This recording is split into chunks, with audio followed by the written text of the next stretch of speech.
오늘의 주요 뉴스입니다. 3.1절 기념사에서 윤석열 대통령이 일본을 침략자에서 협력 파트너로 변했다고 평가했습니다. 한일 관계 개선 의지를 다시 한번 드러낸 겁니다. 코로나로 열리지 못했던 3.1절 기념 행사가 4년 만에 전국 곳곳에서 열렸습니다. 또 강제동원 피해자 양금덕 할머니와 일본군 위안부 피해자 이용수 할머니가 일본의 사죄와 배상을 요구하며 행진을 펼쳤습니다. 국민의힘 당권 주자들이 다음 주 전당대회를 앞두고 막바지 표심 잡기에 나섰습니다. 안철수 후보가 김기현, 나경원 연대를 공갈연대라 지적하자 김기현 후보는 실력으로 경주하라며 맞받았습니다. 어제 오후 발생한 경북 예천 산불이 17시간 만인 오늘 진화됐습니다. 건조한 날씨 속에 전국 곳곳에서 화재가 잇따르고 있습니다. 그리스 중부에서 열차가 충돌해 100여 명의 사상자가 발생했습니다. 외교부는 한국인 피해 여부를 확인하고 있습니다. 지난달 반도체 수출액이 1년 전보다 42% 넘게 줄며 수출도 7.5%나 감소했습니다. 무역 수지도 지난달 53억 달러 적자를 기록하면서 1년째 마이너스 행진을 이어갔습니다. 일본은 더 이상 군국주의 침략자가 아닌 협력 파트너다. 취임 후 첫 3.1절 기념사를 한 윤석열 대통령의 일본에 대한 평가입니다. 심각한 북핵 위협 등 위기를 극복하지 못한 한미일 3자 협력이 그 어떤 때보다 중요해졌다는 건데 미래지향적 한일 관계에 방점을 찍은 겁니다. 하지만 지난 3.1절만 해도 문재인 당시 대통령은 일본에 대해 가해자 등을 언급하며 일본을 역사 앞에 겸허해야 한다고 주장했었죠. 완전히 달라진 첫 3.1절 기념사 내용 먼저 민경현 기자가 정리해드리겠습니다. 서울 중구 유관순 기념관에서 열린 104주년 3.1절 기념식. 윤석열 대통령은 3.1운동을 자유민주 국가를 세우기 위한 것이라고 말했습니다. 104년 전 3.1 만세운동은 기미 독립선언서와 임시정부 헌장에서 보는 바와 같이 국민이 주인인 나라 자유로운 민주국가를 세우기 위한 독립운동이었습니다. 윤 대통령은 세계사 변화에 제대로 준비하지 못해 나라를 잃고 고통받았던 과거를 되돌아보고 지금 국내외 각종 위기를 어떻게 타개할지 생각해 보자고 말했습니다. 일본에 대해서는 과거 침략자에서 지금은 협력 파트너가 됐다고 평가했습니다. 일본은 과거 군국주의 침략자에서 우리와 보편적 가치를 공유하고 안보와 경제 그리고 글로벌 아젠다에서 협력하는 파트너가 되었습니다. 그러면서 복합 위기와 안보 위기를 극복하기 위해 한미일 간 협력이 어느 때보다 중요해졌다고 강조했습니다. 윤 대통령은 5분간 비교적 짧은 기념사에서 일본의 강제동원이나 위안부 피해 등에 대해 별다른 언급을 하지 않아 지난해 8.15 경축사에 이어 한일 관계 개선 의지를 재차 확인했습니다. MBN 뉴스 민경현입니다. 이런 윤 대통령의 연설에 과연 일본이 화답을 해올까요? 3.1절 기념식에 참석한 이재명 대표와 민주당은 기념사에 대해 맹공을 퍼부었습니다. 강제징용 피해자 배상과 후쿠시마 원전 오염수 방류 같은 건 어떻게 할 거냐 이거죠. 윤석열 대통령과 이재명 대표도 마주쳤는데 예상대로였습니다. 김태림 기자입니다. 3.1절 기념식을 마치고 퇴장하는 길, 윤석열 대통령과 이재명 더불어민주당 대표가 짧은 악수를 나눕니다. 서로 안부 인사도 묻지 않았습니다. 지난해 10월 충남 계룡대에서 열린 제74주년 국군의 날 기념식 이후 5달 만입니다. 기념식 이후 이 대표는 윤석열 대통령의 기념사에 맹공을 퍼부었습니다. 이 대표는 일제강점의 책임이 조선 스스로에게 있다는 주장을 내일론이라고 한다며 3.1절 공식 기념사를 듣다가 귀를 의심했다. 선열 앞에 차마 고개를 들 수 없는 심정이라고 글을 올렸습니다. 3.1절 범국민대회에 참석해서도 지적을 이어나갔습니다. 원전 오염수를 방류하겠다고 해서 태평양 조그만 섬나라들도 치열하게 항의하고 싸우는데 바로 인접한 대한민국 정부는 대체 무엇을 하고 있습니까? 김의겸 더불어민주당 대변인도 기념사의 문장은 홀쭉하기 그지없다며 진지함도 성의도 느껴지지 않는다고 꼬집었습니다. 국민의힘은 민주당이 방탄용 임시국회를 소집했다고 문제 삼았습니다. 자유와 헌신의 3.1절에 민주당이 당대표 한 사람의 방탄만을 위한 임시국회 소집을 요구했습니다. 그러면서 민주당이 정파를 우선한 지역적인 시각을 기념사에 내세웠다며 3일 정신을 짓밟은 건 민주당이라고 맞받았습니다. MBN 뉴스 김태림입니다. 지난해 9월 국가인권위원회가 국민훈장 모란장에 양금덕 할머니의 서운을 결정하고 시상할 예정이었지만 외교부에서 제동을 걸었던 일 기억하시죠? 강제동원 피해자 양금덕 할머니께 시민들이 서울시청 앞에서 훈장을 달아드렸습니다. 유승호 기자가 보도합니다.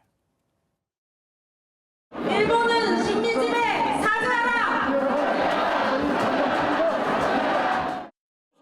3.1절을 맞아 서울시청 앞에 마련된 범국민대회 현장에는 주최 측 추산 1000여 명의 시민들이 모였습니다. 일제 강제동원 피해자 양금덕 할머니는 일본 정부에 사과하라고 요구했습니다. 사죄하고 배상을 우리한테 반드시 해야 한다고 생각합니다. 우리가 다 같이 이 나라가 제대로 나가기를 아무리 천냥 만냥을 줘도 필요 없습니다. 집회 후 참가자들은 서울시청에서 일본 대사관 근처 평화의 소녀상 앞까지 행진을 이어갔습니다. 3.1절을 맞아 서울시청 앞을 비롯해 도심 곳곳에서 집회와 행진이 이어졌습니다. 세종대로 일대에서는 보수 정당인 자유통일당이 주최한 집회가 벌어졌습니다. 자유통일 만세! 자유통일 만세! 집회와 행진으로 차량 운행이 통제되면서 시내 곳곳에서 혼잡을 빚었지만 다행히 큰 충돌은 없었습니다. MBN 뉴스 유승호입니다.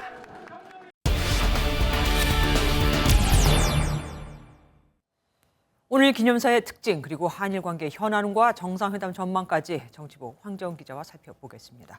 황 기자, 연설문이 상당히 짧은 편이었습니다. 아까도 잠깐 보도됐지만 5분 정도였는데 핵심 키워드는 뭐였습니까?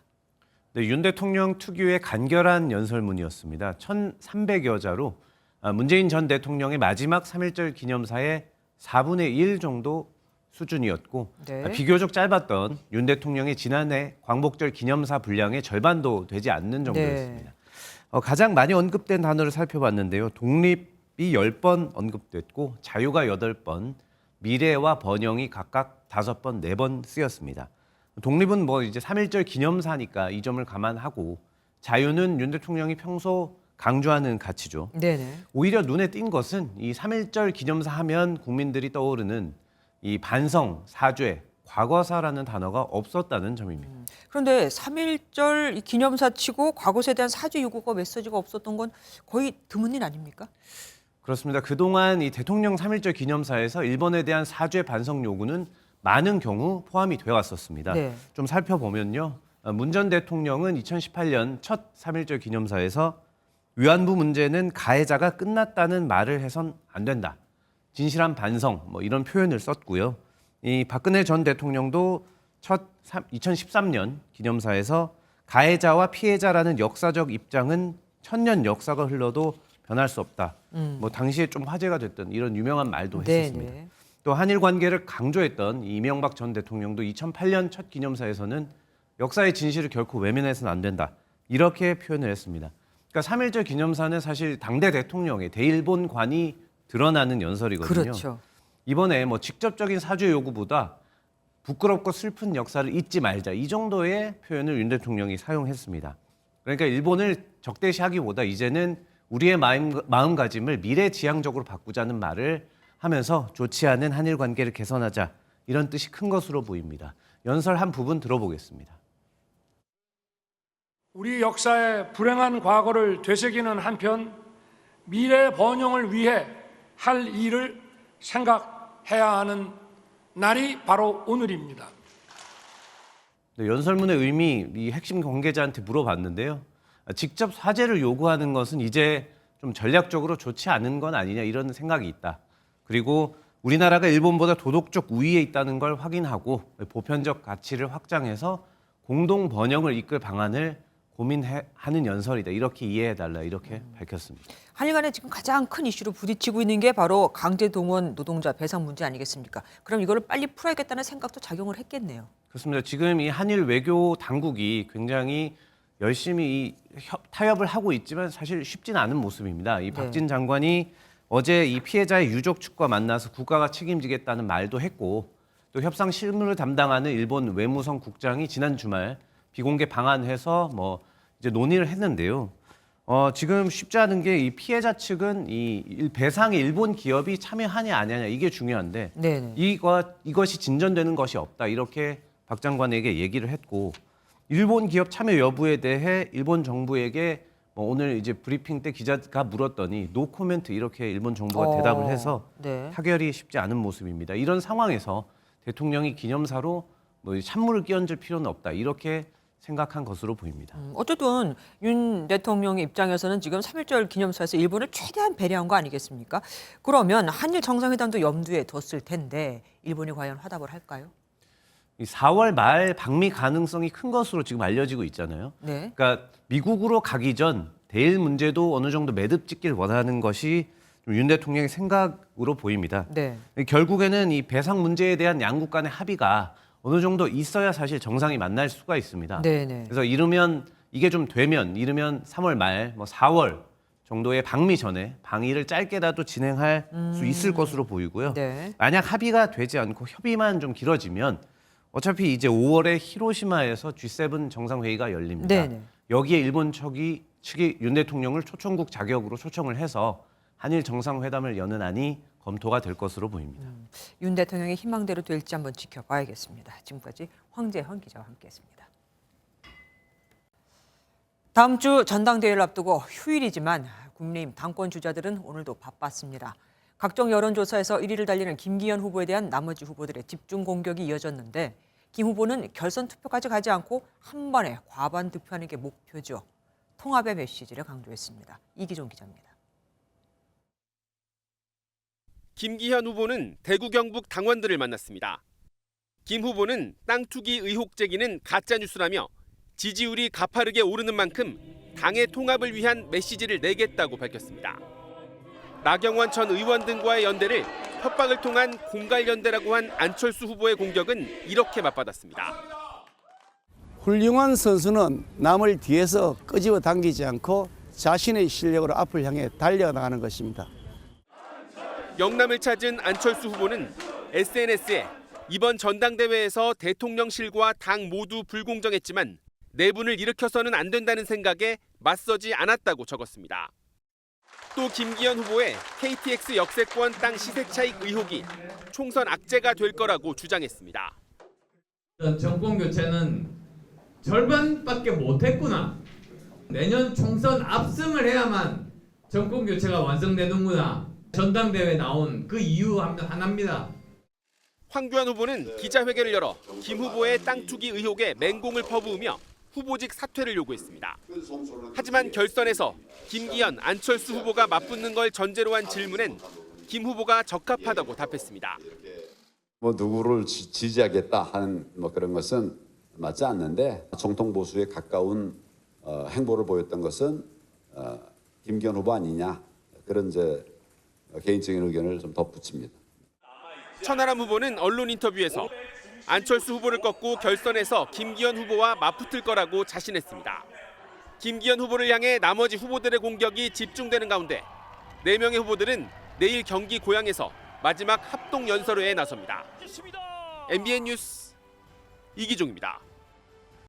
어젯밤 수원의 한 버스 정류장 앞에서 남성이 또 다른 남성 4명에게 집단 폭행을 당해 실신했습니다.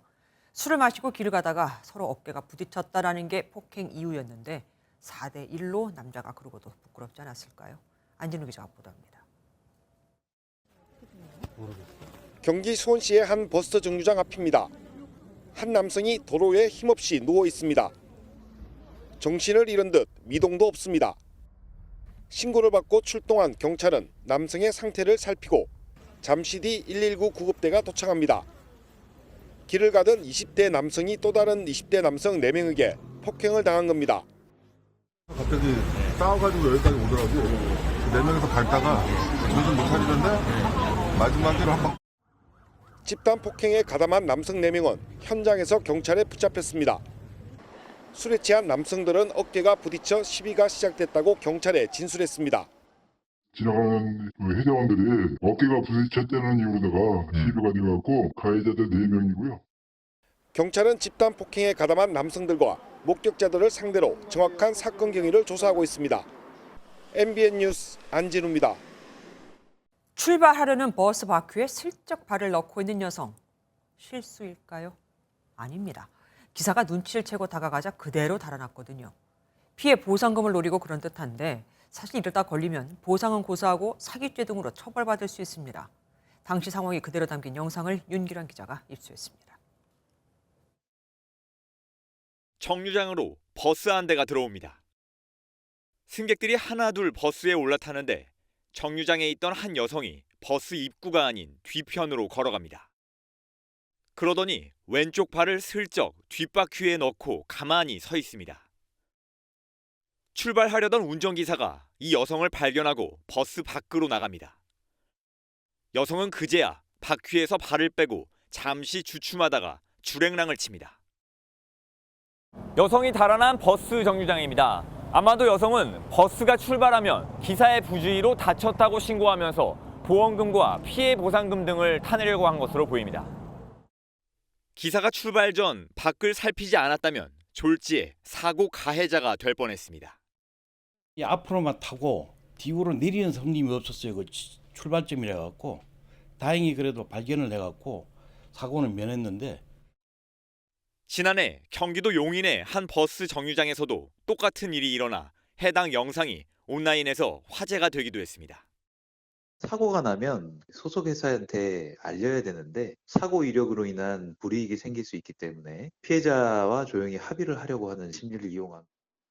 보험금 등을 노리고 사고를 유발하다 사고 영상 등 증거로 적발되면 보상은커녕 사기죄나 강요죄로 처벌받을 수 있습니다. MBN 뉴스 윤기란입니다. 건조한 날씨가 계속되면서 전국 곳곳에서 화재가 발생했습니다. 경북 예천에서 난 산불은 꼬박 17시간 동안 축구장 50개 규모의 산림을 태우고 오늘 오전에서야 진화가 됐습니다. 강진우 기자가 보도합니다. 어제 오후 발생한 경북 예천 산불은 화재 발생 17시간 만인 오늘 오전에 모두 꺼졌습니다. 이 불로 축구장 50개 규모인 산림 37헥타르가 불에 탔고 마을 주민 374명이 대피했습니다. 시설 그 바로 옆에 소나무 있는 데까지 불똥이 튀어서 많이 놀랐죠. 계속 불길이 막 커지는 것 같아서 저희들은 바로 대피했죠. 전북 전주의 한 4층짜리 다가구 주택에서 새까만 연기가 쉴 새 없이 쏟아집니다. 자욱하게 퍼진 연기 사이로 이웃 주민이 창문을 열고 구조를 요청합니다. 3층 방 안에서 시작된 불이 가재 도구 등을 태우면서 연기가 걷잡을 수 없이 퍼져나갔습니다. 이 화재로 주민 4명이 연기를 마셨지만 모두 무사히 구조돼 병원에서 치료를 받고 있습니다.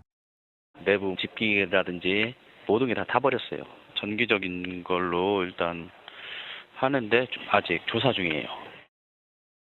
오늘 새벽 부산의 한 자동차 인테리어 가게에서 불이 나 사무실에 있던 50대 남성이 숨졌습니다. 불은 인근 공장까지 번지면서 5천만 원 상당의 재산 피해를 냈습니다.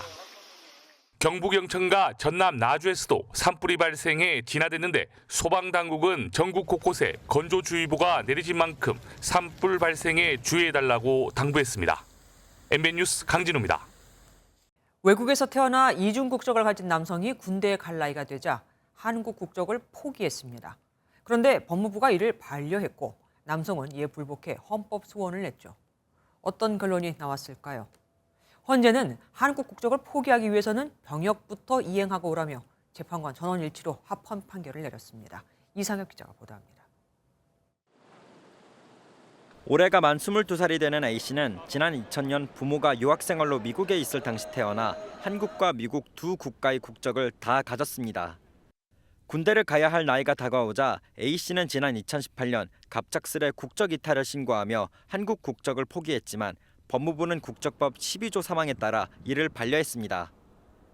외국에서 영주 목적 없이 체류하는 도중에 태어난 남성은 국적을 포기할 때 병역을 먼저 치러야 한다며 이른바 병역 회피 꼼수를 막자는 취지였습니다.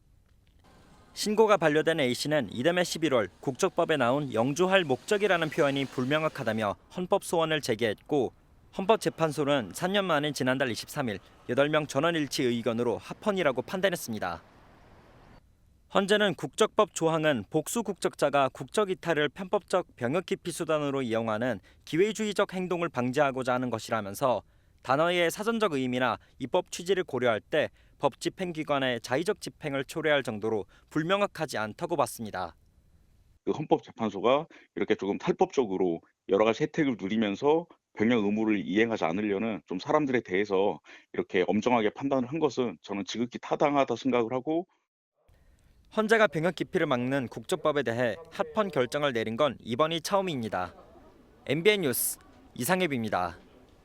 정순신 변호사 아들의 학교 폭력 논란이 확산되면서 강제 전학을 갈 정도의 학폭 징계는 생활기록부에 2년이 아닌 10년간 삭제하지 못하게 하자는 법 개정안이 발의됐습니다. 입시나 취업에도 불이익을 주자는 건데, 하지만 처벌이 능사가 아니라는 반론도 만만치 않습니다. 여러분은 어떻게 생각하십니까? 김민수 기자가 보도합니다. 오늘부터 학교 폭력을 저질러 강제 전학 처분을 받으면 졸업 후에도 생활기록부에 예외 없이 2년간 기록이 남습니다. 종전엔 아예 삭제가 가능했던 걸 지난 22일 교육부가 뒤늦게 내놓은 대책입니다. 하지만 정순신 변호사 아들의 학폭 논란이 불거지면서 정치권에서 강제 전학 등의 학폭엔 단호한 처벌이 뒤따라야 한다는 주장이 나옵니다. 법적인 처벌이 좀 강화돼야 된다고 제가 끊임없이 주장하고 있는 겁니다. 싱가포르를 가보면은 거리가 깨끗한 이유, 버리고 싶어도 그 처벌이 이제 강화되면서 그 싱가포르 거리가 깨끗해진 거거든요. 발의된 개정안엔 강제 전학 처분은 생기부에 10년간 기록이 남도록 하는 내용이 담겼습니다. 졸업과 동시에 삭제가 가능한 조치 사항은 1호와 2호 단 2개에 불과하고 3호부터 8호까지 2년에서 10년으로 입시나 취업에 불이익을 주도록 징계가 세졌습니다. 반면 일각에서는 처벌 강화만이 능사가 아니라는 주장도 나옵니다.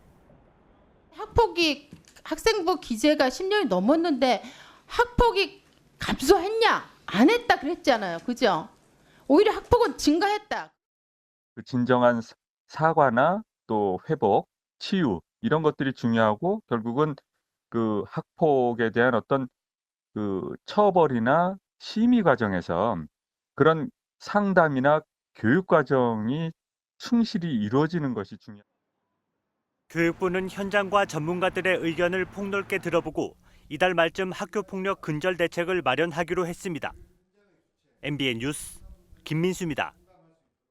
이처럼 정순신 변호사의 아들 사건을 계기로 학교 폭력의 생활기록부 기재 강화 등 여러 가지 방안이 논의되고 있습니다. 사회부 오지 기자와 뉴스 추적해 보겠습니다. 오 기자, 네. 학교 폭력 자체도 괴로운데 신고하고 그러니까 처분을 기다리는 그 과정도 고역이라고 들었습니다. 원래 피해 학생과 가해 학생을 즉시 분리하는 게 원칙 아닙니까? 네, 맞습니다. 학교장이 학교 폭력을 알게 되면 재량껏 출석 정지 등을 비롯해 일종의 긴급 조치를 할 수 있습니다. 네. 그러니까 피해 학생이 반대하지 않는 한 곧바로 가해 학생과 떼놓는 즉시 분리를 하는 건데 이게 최대 3일에 그칩니다. 네. 그런데 이마저도 당사자들이 학습권을 보장해달라고 이렇게 반발하는 민원을 넣거나 그럴 때는 자칫 적극 개입했을 때 교사 등이 법정에 서야 해서 부담스럽다는 게 현장 분위기입니다. 최대 3일, 그러니까 달랑 사흘뿐이라고요. 네. 학교 폭력 경중에 따라 물론 다르겠지만 피해 학생과 가해 학생을 만나는 것 자체가 고역 아니겠습니까? 네, 맞습니다. 그래서 절차를 보니까 통상 일단 학교 폭력이 발생하면 담당 교사가 이 당사자들을 부릅니다. 바로 해결될 수준이 아니면 학부모 면담을 하게 되는데요.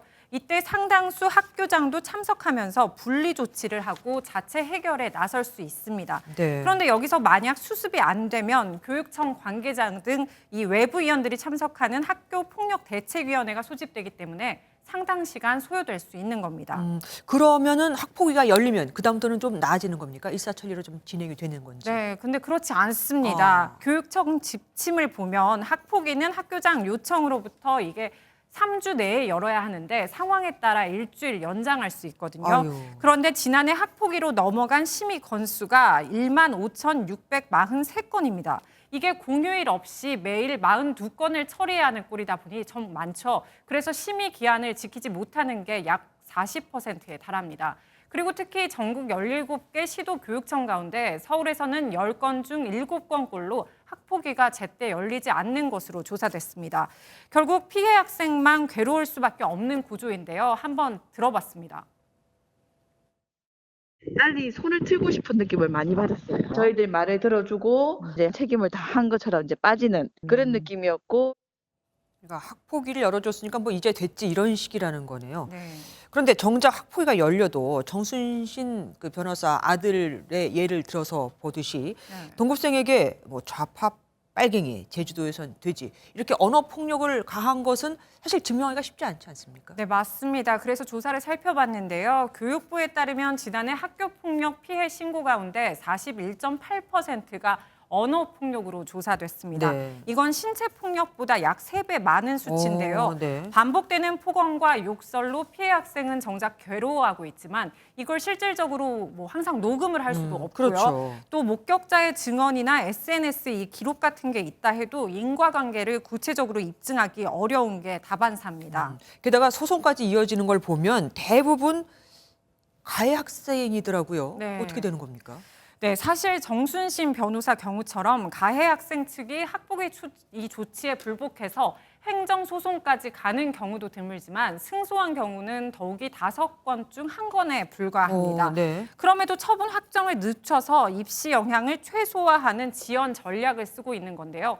반면 피해 학생에게는 학교폭력 상처 회복 자체도 힘든데 이 소송전 자체가 2차 가해가 되고 또 들어가는 수고도 듭니다.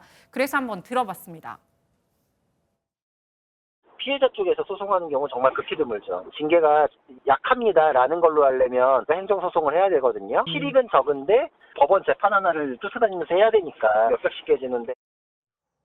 네, 이렇다 보니 긴 싸움이 되지 않도록 일각에선 소송 기간을 단축하거나 피해자 목소리를 충분히 반영할 창구 마련 등이 필요하다고 조언하고 있습니다. 이러니 법도 그렇고 제도도 그렇고 얼마나 꼼꼼하게 만들어져야 되는지 실감하게 됩니다. 지금까지 오지혜 기자와 함께했습니다.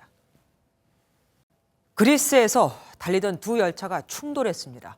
여객 열차와 화물 열차인데 열차가 탈선되고 화재까지 발생해 그야말로 아비규환 상황이었습니다.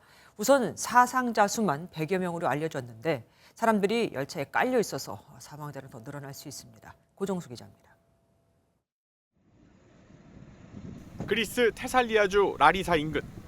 탈선한 열차 여러 량에서 나는 연기가 자욱합니다. 형태를 알 수 없을 정도로 부서진 열차도 있습니다. 현지 시각으로 지난달 28일 자정쯤 승객과 승무원 약 370명을 태운 테살로니키행 여객 열차가 라리사 도착 예정 화물 열차와 충돌했습니다. 10 δευτερόλεπτα, χάους 15, κολοτούμπες, σβάρνισμα στα πλάγια, φωτιές, καλώδια να κρέμονται, τζάμια σπασμένα, κόσμος να ουρλιάζει, κόσμος παγιδευμένος. 이 사고로 최소 30여 명이 숨지고 수십 명이 다쳐 100여 명의 사상자가 발생했습니다. 승객 중엔 휴가를 끝내고 복귀하는 대학생들이 많은 것으로 전해졌습니다. 부상이 경미하거나 다치지 않은 사람들은 버스를 이용해 테살로니키로 이송됐습니다. 그리스 현지 당국은 크레인과 굴착기를 동원해 밤샘 구조 작업을 벌이고 있지만 피해 규모는 더 늘어날 가능성이 있습니다. 우리나라 외교부는 현재까지 확인되거나 접수된 한국인 피해는 없다고 밝혔습니다. MBN 뉴스 고정수입니다. 오늘부터는 중국발 입국자에게 도착 직후 시행되던 코로나19 검사 의무가 사라집니다. 자연스럽게 중국 여행객들의 귀환을 반기는 기대감도 커지고 있죠. 내일 새학기가 시작되는 학교에서도 실내 마스크 착용은 이제 의무가 아닌 자율로 바뀝니다. 인천국제공항에 전남주 기자가 다녀왔습니다. 오늘 오후 인천국제공항입니다. 중국 상하이에서 온 여행객들이 곧바로 입국장을 빠져나갑니다. 오늘부터 중국발 입국객의 PCR 검사 의무가 없어졌기 때문입니다. 중국발 입국객들은 도착 직후 이곳에서 PCR 검사를 받아왔지만 오늘부터 검사 의무가 사라지면서 보시는 것처럼 검사소의 문은 닫혀 있습니다. 중국발 입국자의 주간 코로나19 양성률은 최근 0.5%로 낮아졌습니다.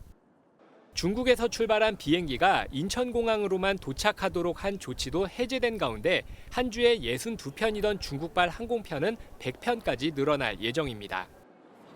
서울 명동 등에도 중국인 관광객이 늘어날 것으로 보이면서 상인들은 기대감을 나타냈습니다. 지난해 20만 명에 그친 중국 관광객이 올해 200만 명으로 크게 늘어날 것으로 보이기 때문입니다. 말레이시아, 인도네시아, 태국도 많이 있고요.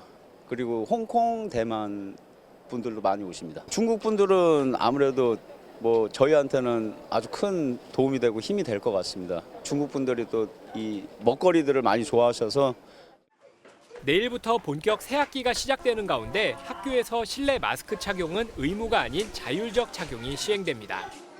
MBN 뉴스 전남주입니다. 3.1절을 맞아 전국 곳곳에서 실로 오래간만에 태극기를 흔드는 거리 행진 행사가 잇따랐습니다. 특히 유관순 열사가 숨진 서울 서대문 형무소 앞에서는 대한독립 만세를 외치는 만세 삼창 소리가 남달랐습니다. 이동훈 기자가 다녀왔습니다. 서대문 형무소 역사관 앞에서 대형 태극기를 든 시민들이 만세운동 행진을 펼칩니다. 독립유공자 후손과 참석자들 손에는 태극기가 빼곡하게 들렸습니다. 우리나라를 위해서 투옥되고 목숨을 바친 사람들이 있었기 때문에 오늘의 대한민국이 있는데 대한민국이 더 화합하고 대한독립 만세! 대한독립 만세! 유관순 열사가 순국한 곳에는 많은 시민이 모여 만세를 외쳤습니다. 평소에 많이 보던 우리 3.1운동에 참여해주신 위인들을 보게 되어서 좋았고 그 덕분에 우리가 지금의 우리나라가 생긴 것 같아서 감사했어요. 코로나19 때문에 얼굴을 마주하는 3.1절 행사가 전국 여러 곳에서 4년 만에 열렸습니다. 도심각에서는 오세훈 서울시장이 독립유공자 후손들과 함께 타종 행사를 진행했습니다. 부산 동래구에서는 고교생 1000여 명이 모여 만세운동 재현 행사가 열렸습니다. 일본군이 막아섰지만 시민들은 만세로 이겨내고 독립운동가 박차정 의사생가 등 거리 행진을 벌였습니다. 서울 한강공원에서는 참가자들이 함께 달리고 독립유공자 주거 개선 사업에 기부하는 3.1런 행사가 열려 눈길을 끌었습니다. MBN 뉴스 이동훈입니다. 이처럼 집회가 열리는 도심에서는 태극기를 흔히 볼 수 있었지만 아파트나 주택가에서는 태극기 보기가 하늘의 별 따기입니다.